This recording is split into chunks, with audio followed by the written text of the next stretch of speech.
I'm so fresh you can suck my nuts. I'm so fresh you can suck my nuts. Swag. I'm so fresh you can suck my nuts. I'm so fresh you can suck my nuts. Hello dykes and homos, hope you liked the intro. I mean, personally I didn't, I thought it was shite, but that's just me. Anyway, I'm here to tell you about the best tribute band ever. I already told you about the best band ever. The best tribute band ever. A bunch of seagulls.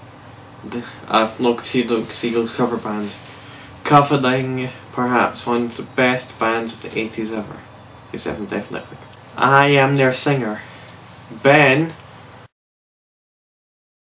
is our guitarist, although he doesn't really do guitars much. He goes and Malcolm, I know that picture would come back to haunt him one day, is our other guy. He just pretty much dances and occasionally plays air bass. Boom bim boom boom boom boom boom boom boom bim bim boom boom bim boom boom boom bim bim bim bim bim. I think it's obvious I'm a better air bass than him, but whatever. A flock of seagulls have been a big inspiration on me.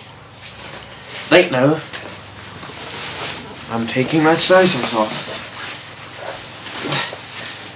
They inspired that. That guy in Norway who killed all those people, he was listening to a flock of seagulls song. Hitler was a perfectly normal fascist cunt until he listened to Ilan. And he thought, we've got to learn from the Jews and there's only one way. Gaslit. After he was brutally murdered, he wasn't listening to a flock of seagulls, but if he had been, he'd still be alive. That was rather dark and offensive. Oh well.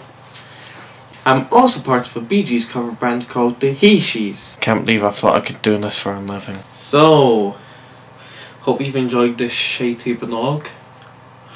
Now we have the third episode of The Adventures of Ben and Jonathan.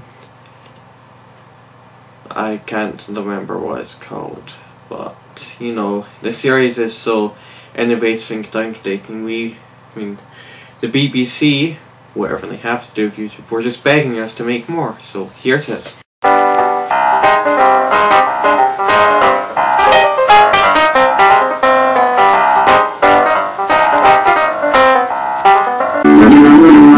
It was a normal day for Ben, but then he realized he had diabetes. Tune in next week.